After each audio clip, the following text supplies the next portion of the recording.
마태복음 13장 1절부터 9절까지 말씀입니다.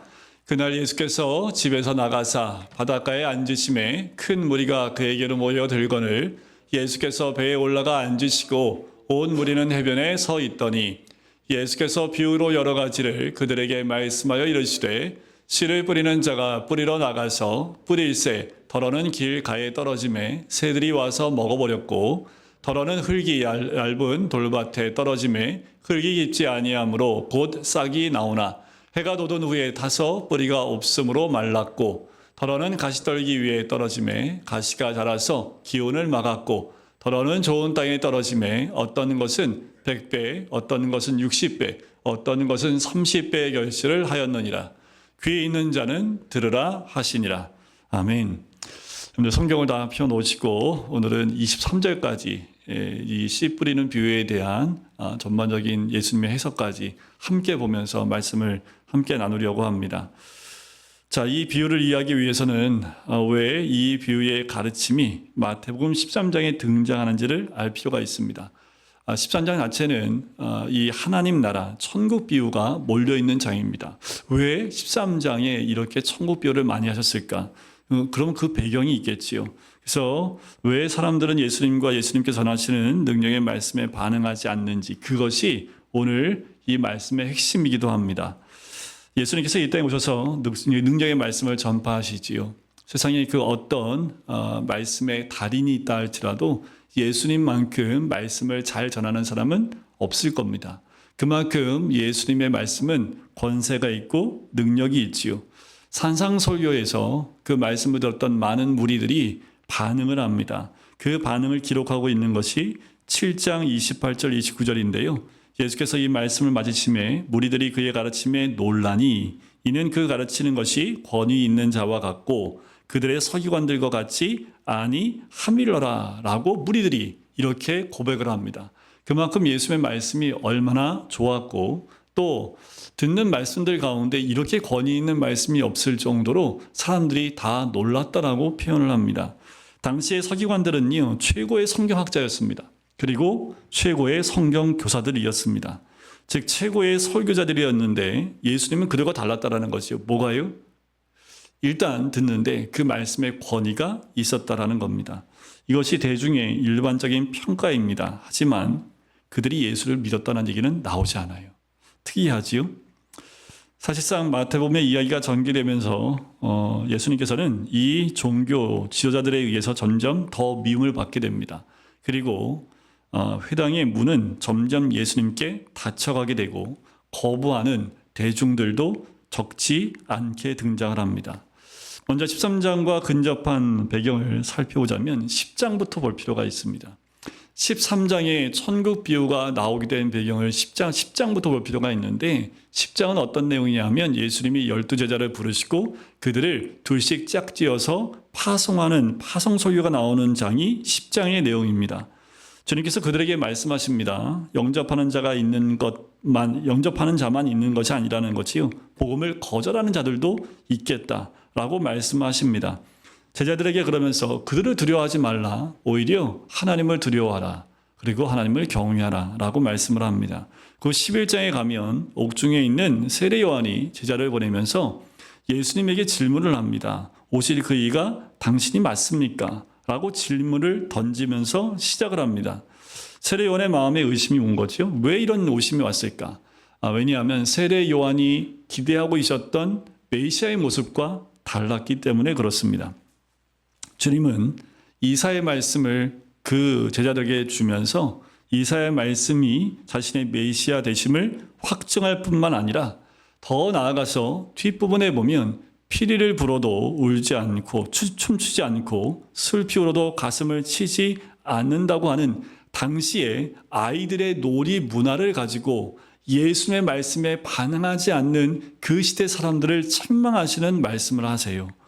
어린 아이들도 장터에서 놉니다. 피리를 불면 춤을 추고 한쪽에서 울기 시작하면 그 울음에 함께 우는 그런 놀이가 있었다고 얘기를 해요. 그러니까 아이들도 그 노름 가운데 반응을 해주는데 예수님 말씀에 그 사람들은 가지 않았다라는 거지요. 특히 예수님이 가장 많은 이적을 행하는 곳이 있습니다. 갈릴리 바닷가 근처에 있는 고라신과 베세다와 가버나움입니다. 근데 이들은 믿음으로 반응하지 않았다는 거지요. 그래서 예수님이 이 골들을 저주하시는 메시지가 11장 끝부분에 등장을 합니다. 12장에 넘어가면 안식일 때문에 또 싸워요. 안식일 문제로 고소하려는 시도들을 기록하고 있습니다. 또한 예수님이 귀신 들려 눈 멀고 말 못하는 사람을 고쳐주니까 뭐라고 얘기하냐 하면 귀신의 왕이라 일컫는 바알세불을 힘입어서 이런 일을 한다라고 비난을 해요. 적대감은 비난을 넘어서요 예수님을 죽이려고 하는 그 생각으로 발전을 하게 됩니다. 자, 여기서 우리는 이런 질문을 던지게 돼요. 예수님의 말씀에 권위가 있고 권세가 있는 말씀을 전했음에도 불구하고 또 많은 이적을 행하신 주님에 대해서 어떻게 사람들이 이런 반응을 보일 수 있을까라는 거예요. 예수님이 직접 생각해 보세요. 지금 여기에 예수님이 오셔서 지금 저신 예수님이 말씀을 전하신다면 우리는 어떤 모습이어야 될까요? 어떤 모습이 드러날 수밖에 없을까요? 그 예수님이 그 많은 대중들에게 말씀을 선포했음에도 불구하고 그들에게 나타난 반응은 사뭇 달랐다라는 거지요. 오늘 마태복음 13장 비유들을 가르치신 후에 또 고향인 이 갈릴리 나사렛 동네, 그러니까 고향으로 돌아갑니다. 그때 예수님의 가르침을 듣고 사람들이 다 놀라요. 그러면서 이렇게 반응합니다. 이 사람의 지혜와 이런 능력이 어디서 났느냐? 이는 목수의 아들이 아니냐? 그 어머니는 마리아, 그 형제들은 야고보, 요셉, 시몬, 유다라 하지 않느냐? 그 누이들은 다 우리와 함께 있지 않느냐? 그런즉 이 사람의 이 모든 것은 어디서 났느냐? 라고 할 정도로 사람들이 고향에서 놀란 거예요. 예수님이 30세 될 때까지 우리가 다 알고 있는데, 그리고 그 엄마가 누구고 형제가 누군지 다 알고 있는데 이 가르침, 이 말씀은 도대체 어디서 나는 것이냐라고 놀라고 그 능력을 인정을 합니다. 그런데 중요한 건 뭐예요? 예수님을 배척했다라고 기록하고 있습니다. 그런데 여기서 한 가지 우리가 알 수 있는 건 뭐냐 하면 예수님의 말씀이 선포되어지면 나눠져요. 어떻게 나눠지냐 하면 사람들 안에 말씀을 받아들이는 사람과 거절하는 사람들로 분열이 일어나기 시작합니다. 근데 예수님이 전했는데도 이런 나눠짐이 있다면 지금 이 시대에도 말씀이 복음이 나눠질 때 당연히 어떤 것을 예상할 수 있습니까? 받아들이는 사람이 있는 반면에 받아들이지 못하는 사람도 있겠다라는 거지요. 바로 이것이 마태복음 13장에 기록된 천국 비유 가르침의 배경입니다. 왜 그들은 예수님을 믿지 않고 배척하는가에 대한 대답인 셈이에요. 자, 이 배척하는 것에 대한 또 이것에 대한 대답을 하시기 전에 지금 이 하나님의 말씀은 예수님이 선포된 이후로 복음은 수없이 많은 설교자와 선교사를 통해서 전 세계적으로 다 선포하고 나눠지고 있다라는 거예요. 그러면 예수님이 선포했던 그때에도 그랬다면 지금도 동일하다라는 겁니다. 예수님이 말씀을 전할 때 안 믿는 자들, 하나님을 안 믿는 이방인에게 말씀을 전한 거 아니지요? 다 하나님 믿고 있는 자들에게, 하나님을 알고 있는 자들에게 복음을 전합니다. 그렇지만 그들 가운데 나눠져 있다라는 거예요. 그것을 놓고 본다면 예수를 믿고 있는 자들에게 복음이 선포되어질 때 우리 안에도 이런 모습이 나타날 수 있다라는 거지요. 왜 그럴까? 그 문제를 오늘 본문에서 우리에게 알려주고 있는 거예요. 이 배경 질문을 가지고 13장의 비유들 중에 오늘 첫 번째 비유, 이 밭의 비유를 하는데 우리는 보통 씨 뿌리는 자의 비유라고 알고 있지만 가만히 보면 이것은 씨 뿌리는 자의 비유가 아니라 네 종류의 밭의 비유라고 하는 것이 더 정확할 겁니다. 왜냐하면 씨가 떨어지는데 열매를 맺지 못하는 그 밭들이 네 가지 종류로 나눠져 있는 것을 통해서 지금 예수님의 능력의 말씀이 선포되어질 때 나타나는 반응들을 비유로 설명해 주고 있다는 거지요. 자, 일반적으로 주님의 비유를 한 가지 중심한 핵심 교훈을 가르치기 위한 것이다 라는 거지요. 즉 씨 뿌리는 자는 1차적으로 주님 자신이고 복음 설교자 또는 복음 전도자들에게 연장될 수 있습니다. 씨는 주님께서 설명하신 대로 천국 말씀 복음이라고 할 수 있겠지요. 그것은 19절에 이미 설명되어 있습니다. 네 종류의 밭은 복음을 듣는 사람들의 다양한 마음을 보여줍니다. 이 비유에서 씨 뿌리는 자는 한 사람이고 씨도 다 같은 씨라는 특징이 있어요. 똑같이 뿌립니다. 그런데 씨도 다 똑같아요. 주님께서는 갈릴리와 유대를 다니시면서 천국 복음을 전파하셨습니다. 그런데 반응이 나뉘었다고 말씀을 드렸죠. 믿음으로 반응을 하는 소수의 사람들이 있었는가 하면 대중은 사실상 주님께서 뿌리신 천국 복음을 믿음으로 받아들이지 않았다라는 거예요. 왜 똑같은 씨가 뿌려지는데 그 똑같은 씨가 다른 결말을 가져오는 것일까라는 거예요. 그런데 여기에서 우리 자신을 잘 돌이켜볼 필요가 있습니다. 나는 과연 어떤 밭인지, 정말 내 안에도 이 예수님의 천국 복음인 이 천국 말씀의 씨가 떨어졌을 때 나는 과연 어떤 마음의 밭인지 우리 스스로가 한번 점검해보는 시간을 가졌으면 좋겠습니다.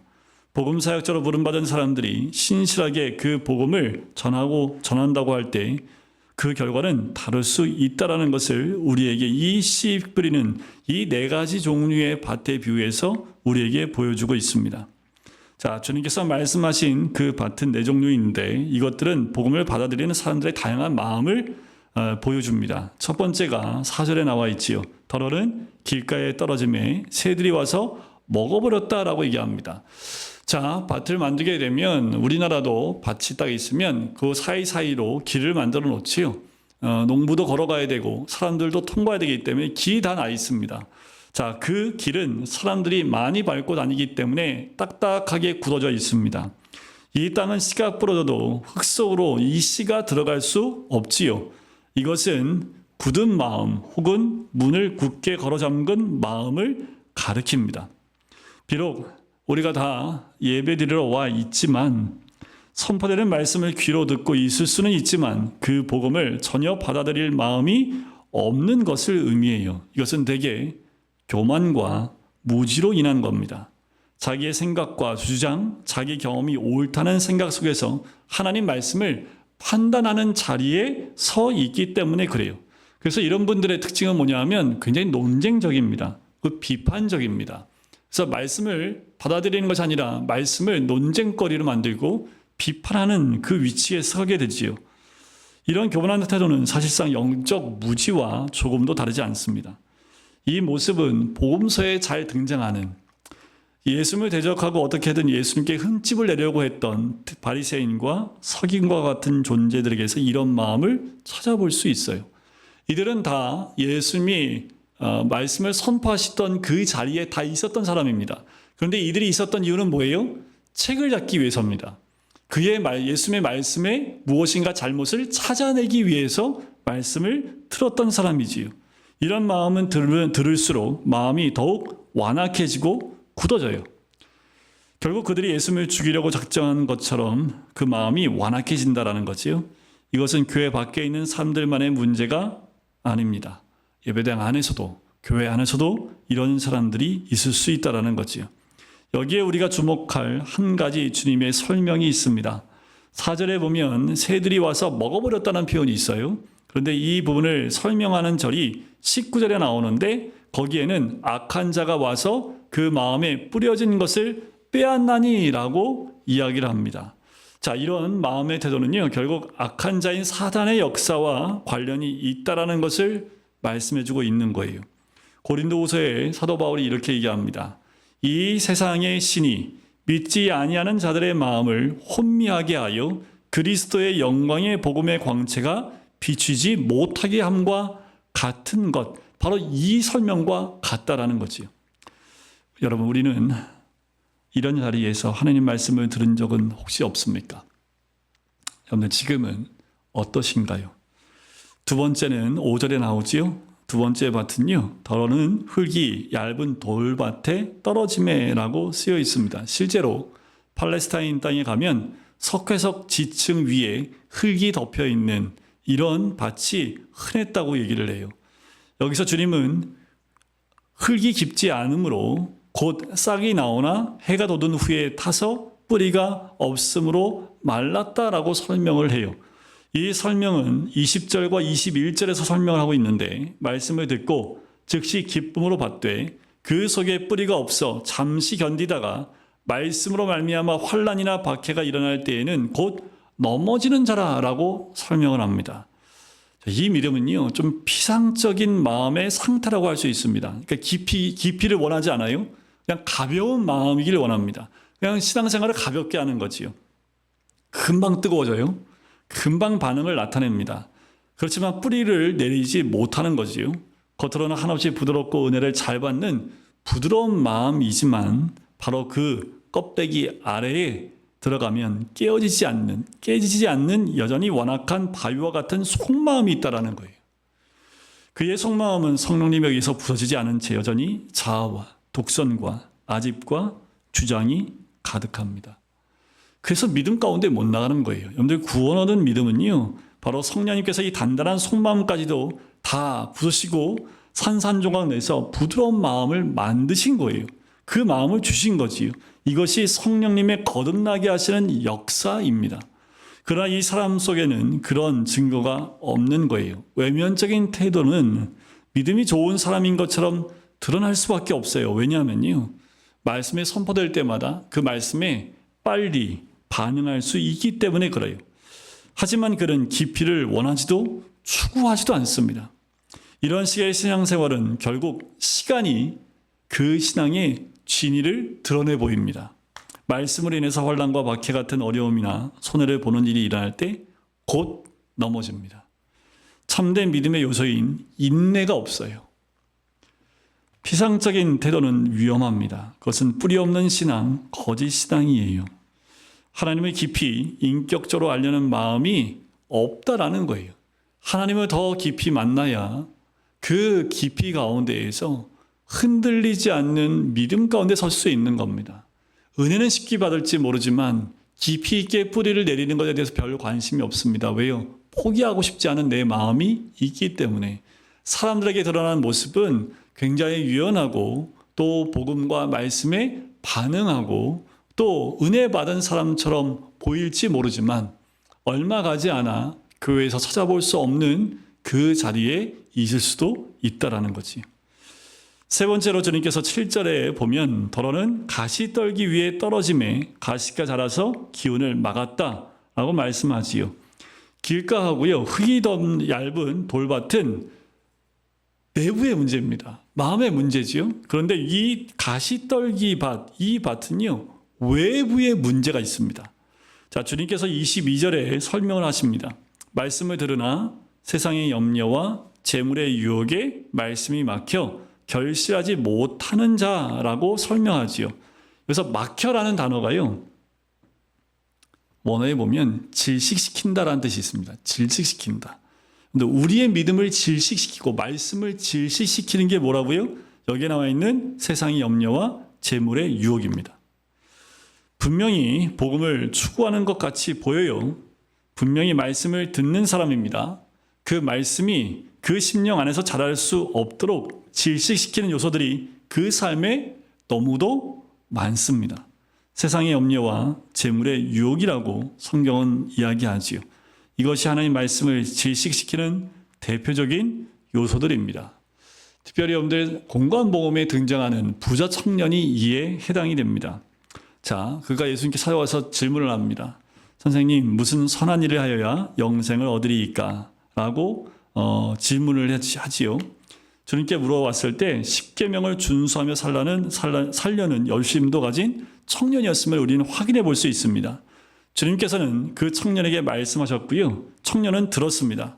하지만 결론적으로 그 청년이요, 재물이 많음으로 이 말씀을 듣고 근심하며 가니라 라고 이 청년의 이야기의 마지막을 기록하고 있습니다.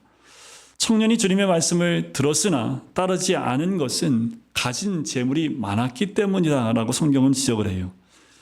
우리가 오래도록 하나님의 말씀을 듣고 배우며 신앙생활을 했음에도 불구하고 성장하지 않을 뿐 아니라 우리 안에 생명이 있는가도 알지 못할 정도라면 바로 이런 마음의 상태에 있지 않은지 우리 스스로 점검해 보실 필요가 있습니다. 세상의 염려는 여기서 재물의 유혹이라고 표현되어 되지만 이것만은 아닙니다. 실제로 우리를 질시키고 있는 것들은 요한 1서에 나와 있는 것처럼 육신의 정욕, 안목의 정욕, 이생의 자랑들입니다. 한마디로 말하면 이 모든 것들은 눈에 보이는 가치들을 추구하는 거예요. 이 생의 자랑 속에 속하는 모든 허탄한 생각들의 마음을 쏟고 살고 있다라는 거예요. 영적인 실제를 경험하는 자리에 가지 못할 것이고 모든 말씀은 그 안에서 언제나 질식당하고 말 것입니다. 우리가 신앙생활을 아무리 오래 해도 아무리 말씀을 많이 들어도 그 말씀에 열매를 맺지 못하는 것은 그 말씀이 열매로 나가지 못하도록 꽉 묶고 있는 세상적인 것들이 우리 안에 자리를 잡고 있기 때문에 그래요. 요한 1서에 보면 세상을 사랑하는 자에게는 하나님 아버지의 사랑이 그 속에 없다라고 이야기합니다. 그런데 우리의 마음의 상태가 혹시 이런 것들로 지식되어 있지 않습니까? 열심히 말씀 공부해요. 열심히 복음을 들어요. 그런데 그것의 열매를 맺지 못하는 이유가 뭔지 모르신다면 내 가치관이 오직 세상 가운데 어쩌면 있는지 모르겠습니다. 이 재물이나 세상적인 것들 가운데 우선순위가 먼저 있기 때문에 복음이 있음에도 불구하고 복음의 우선순위 가운데 가지 못하고 세상 것 가운데 우선순위를 두고 그것을 먼저 하기 때문에 영적인 그것 가운데 열매를 맺지 못하고 질식되어져 있는 모습이 나타날 수도 있다는 거지요. 그런데 이것이 더 두려운 일입니다. 자, 가장 좋은 밭이 네 번째로 나오지요. 8절에 나옵니다. 더러는 좋은 땅에 떨어짐에 어떤 것은 100배, 어떤 것은 60배, 어떤 것은 30배 결실을 하였느니라 라고 나와요. 자, 23절에 이 설명 가운데 이런 표현이 나옵니다. 이것은 말씀을 듣고 깨달은 자를 가리켜 열매 맺는 마음을 말한다라고 얘기가 나와요. 자, 앞에 있는 새 밭에는 깨닫는다는 말이 나오지 않습니다. 자, 씨가 제대로 심겼다라는 것을 증명하는 것은 뭘 통해서 알 수 있어요? 결실, 즉 열매를 통해서 알 수 있습니다. 모두가 천국 복음을 들었어요.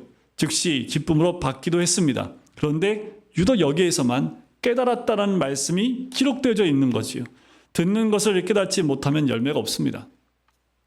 여기서 깨닫는다는 말이 단지 지적인 이해였다는 뜻이 아니지요. 지적으로 이해했다는 것이 이것과 연결이 된다고 한다면 우리는 열매 맺는 것이 지식적으로만 열매 맺는 것이기 때문에 예수님 말씀하신 깨닫는다는 것이 우리가 아는 것처럼 공부하다가 뭐 하나 깨달아지는 것, 거기에 머무르는 것이 아니라는 겁니다. 목사들이 자주 넘어지는 부분이 여기에 있습니다. 목사들이 하는 일이 성경을 연구하는 일이지요. 성경을 연구하다가 이제껏 알지 못했던 것을 깨닫게 되어지면 그만큼 기쁜 일이 없습니다. 그런데 그것이 거기서 끝나면 아무 유익이 없습니다. 왜냐하면 열매를 맺을 수 없기 때문에 그래요. 여러분들 깨닫는 건 좋지만 여기서 말하는 깨달음은 지식적인 것을 아는 것으로만 끝나는 것이 아닙니다. 깨닫는 것은 철저한 자기 부인의 마음으로 하나님의 말씀을 받아들이는 것이 깨달은 겁니다. 깨닫는 것은 나 자신이 부인되지 않으면 그 말씀이 내 안에 들어와 내 안에서 열매를 맺을 수 없는 거지요. 자기 부인이 없이 하나님의 말씀을 받아들일 수 있는 길은 없습니다. 하나님 말씀은 우리 안에 있는 아집과 자아와 자기 의와 주장을 깨뜨려요. 그래서 말씀이 들어오면 힘들어요. 마음에 충돌이 일어나게 되어 있습니다. 마음이 힘들면 몸도 힘들어져요. 그래서 힘든 말씀 듣기를 사람들이 싫어합니다. 왜요? 나는 내가 원하는 데서 살고 싶어요. 그런데 성경 말씀은요, 그렇게 하지 말라고 해요. 그러면 이것을 내려놓든지 아니면 말씀을 내려놓든지 충돌이 일어난다라는 거지. 속마음이 깨어지지 않으려고 하면 하나님 말씀을 듣고 받아들일 길은 없습니다. 하나님 말씀을 받아들이는 것은 그것을 깨달음으로서만 가능하지요. 그것이 믿음으로 말씀을 듣는 태도입니다. 하나님 말씀을 믿음으로 듣지 않으면 아무 유익이 없다고 히브리서 기자가 이야기를 해요. 히브리서 4장 2절에 보면 그들과 같이 우리도 복음 전함을 받은 자이나 들은 바 그 말씀이 우리에게 유익하지 못한 것은 듣는 자가 믿음과 결부시키지 아니함이라. 복음의 말씀은 오직 믿음으로만 들을 수 있고 깨달을 수 있습니다. 주님은 진리의 성령이 오시면 그가 너희를 모든 진리 가운데로 인도하시리니 라고 말씀하셨지요. 성령님께서 우리의 믿음과 더불어 역사하시는 줄 믿습니다. 그래서 신자는 하나님 말씀을 듣고 깨닫습니다. 영적인 지각이지요. 그리고 그렇게 믿음으로 받아들여진 말씀은 성령님으로 말미암아 깨어진 자아 속으로 깊이 박히게 되고 그것이 바로 100배, 60배, 30배의 결실을 하게 된다라는 거예요. 여기서 주님은 특별히 이 비유의 가장 큰 과장법을 사용하고 계십니다.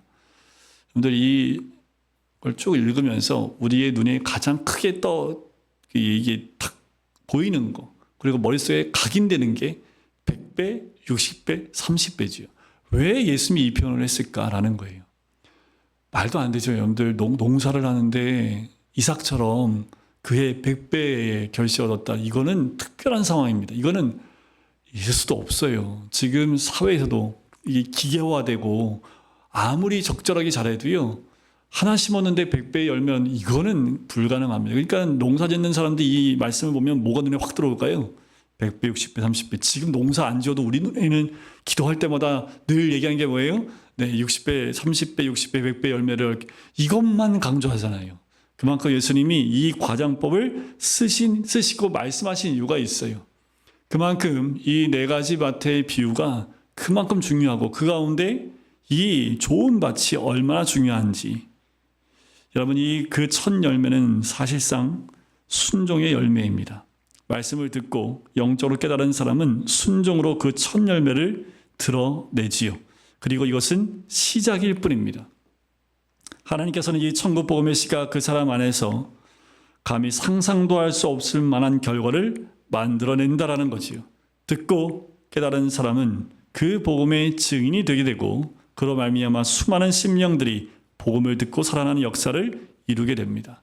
왜 우리를 통해서 이런 역사들이 드러나지 않습니까? 우리 안에 이 열매들이 맺히고 있지 않기 때문에 그래요. 이 열매들이 맺히면 주변에 있는 사람들이 그 열매를 봐요. 그리고 그 열매를 통해서 그 복음을 깨닫기 시작을 한다라는 거예요. 세상 사람들이 어떻게 깨달을 수 있습니까? 세상 사람들이 하나님 말씀을 들은들 그들이 어떻게 깨달을 수 있을까요? 하나님이 특별한 역사 가운데 그들의 마음을 열면 가능하겠지만 거의 대부분의 사람들은 믿는 사람들을 통해서 드러난 열매를 통해서 알게 되는 거지요. 우리가 말씀을 통해 그 씨가 들어와서 이런 많은 열매를 맺을 때 사람들은 우리를 통해서 복음을 발견하게 되는 거지요. 좋은 밭이 되는 것, 말씀을 듣고 깨달아 내 안에 자아는 사라지고 하나님의 놀라우신 그 은혜만이 충만하게 임하는 순종의 열매를 통해서 성령의 열매가 우리 삶 가운데 풍성해지는 것을 의미합니다. 자, 이 비유를 통해서 결론은 몇 가지 교훈과 적용을 한번 다뤄보려고 합니다. 중요한 건 뭐냐 하면 30배, 60배, 100배보다 더 중요한 건 뭐냐 하면 복음은 마음의 시금석이라는 거예요. 복음의 말씀이 들려질 때 그 사람이 어떻게 반응하는가 보면 그 사람이 누구인지 알 수 있다라는 겁니다. 우리가 중직을 가지고 있기 때문에 그것이 복음의 말씀에 반응하는 것처럼 보일 수 있을지 모르겠습니다. 하지만 복음이 마음을 판단하는 시금석이라는 것. 오늘 상고한 주님의 비유에는 물론 4가지 종류의 밭이 등장합니다. 그런데 원리상 크게는 2가지 밭밖에 없습니다. 열매 맺는 밭과 열매 맺지 못하는 밭입니다. 2가지 밭밖에 없어요. 그런데 좋은 밭, 열매 맺는 밭은 한 가지로 얘기합니다. 듣고 깨닫는 사람들. 하지만 3가지 밭은 굉장히 자세하게 우리에게 설명해 주신 이유가 뭘까요? 그만큼 4명 가운데 3명은 열매 맺지 않는 퍼센티지에 들고 있다는 거지요. 더 자세하게 예수님이 그 열매 맺지 못하는 그 밭들을 설명하고 있다는 거예요. 우리는 어느 쪽에 서 있습니까? 열매 맺는 쪽에 서 있습니까? 아니면 열매 맺지 못하는 길가? 아니면 돌짝밭? 아니면 가시나무 그 밑에 숨겨진 밭입니까? 사랑하는 성도 여러분, 이 세상에서 복음의 말씀을 듣는 것은 큰 축복입니다. 복음의 자리에 나와 있는 것, 말씀을 듣고 힘들어지는 것, 말씀을 듣고 은혜 받는 것, 그 자리가 축복된 자리이지요. 하지만 그 복음의 말씀을 듣고 깨닫지 못한다면 우리는 그 축복을 정녕 누릴 수 없게 됩니다. 이 세상을 사는 동안 우리가 경험하는 기쁨과 만족이 많겠지만 말씀을 깨닫는 은혜와 기쁨에 비할 것은 없지요. 주님은 귀 있는 자는 들으라는 말로 이 비유를 마치시고 계세요. 이 기쁨과 이 은혜로 우리를 초대하는 거지요. 말씀을 들어 깨닫는다는 것은 말씀을 귀로 들어서 하나님의 영광과 선하심을 보고 경험하는 것입니다. 하나님을 알고 경험하고 또 하나님의 영광과 선하심을 우리가 보고 경험하는 것만큼 더 큰 기쁨과 만족이 없다라는 거지요. 하나님 말씀을 들을 때 그리고 그 말씀을 성령님께서 깨닫게 해주실 때 우리는 하나님의 영광과 선하심을 맛보아 알게 되는 겁니다. 이때 우리의 믿음은 자라나고 견고해지지요. 여러분, 마지막 때가 가까운 이때에 정말 세상은 혼미하고 혼란하고 무엇이 옳고 그른지도 판단하기 어려운 이때에 우리가 말씀의 시금석이 되어서 우리가 말씀을 통해서 우리의 마음을 제대로 중심을 잡지 않으면 우리도 모르는 사이에 휩쓸려가게 됩니다. 하나님 말씀을 따라가지 않고 세상을 따라가며 나도 모르는 사이에 굳어진 마음들, 열매 맺지 못하는 마음이 될 수도 있다라는 거지요. 복음의 말씀을 깨닫는 것은 은혜입니다. 하나님의 은혜입니다. 밭이 자기 스스로를 갈아엎을 수 없지요. 오직 농부이신 하나님, 씨 뿌리는 자이신 예수님께서 밭을 기경하시고 갈아엎어서 좋은 땅으로 만드실 수 있지요. 그러므로 은혜를 구해야 합니다. 그런데 내가 길가밭이에요. 그것을 기경해달라고 기도하셔야 합니다. 내 마음이 돌짝밭이에요. 기경해달라고 기도하셔야 합니다. 가시떨기밭이에요. 기경해달라고 여러분들 기도하셔야 됩니다. 좋은 밭이에요. 좋은 밭일수록 더 하나님 더 기경해 주셔서 더 열매를 맺을 수 있는 그 밭이 될 수 있도록 인도해 달라고 그것이 우리의 기도이며 간절히 구해야 될 모습입니다. 왜냐하면 이것이 우리 영혼이 죽고 사는 문제이기 때문에 그렇습니다. 그런데 우리가 말씀을 들을 때마다 이렇게 생각해 보세요. 이 말씀을 듣고 깨닫지 않으면 죽을 수밖에 없다고 한다면 그 간절함으로 말씀을 듣기 시작한다면 우리는 안 바뀔 수 없습니다. 오늘 들은 말씀을 붙들고 다시 한번 내 마음의 밭은 과연 어떤 모습인지 이제까지 나는 열매를 맺었던 그 마음의 밭이었는지 아니면 열매를 맺지 못했던 그냥 그런 모습이었는지를 한번 냉철히 점검해 보고 다시 한번 주님 앞에 서는 우리가 됐으면 좋겠습니다. 그리고 다시 한번 우리가 말씀 안에서 주님께 붙잡힌 바 되어지고 주님의 말씀의 은혜를 날마다 경험하시는 우리 모든 성도님 되시기를 주님의 이름으로 간절히 축원드립니다.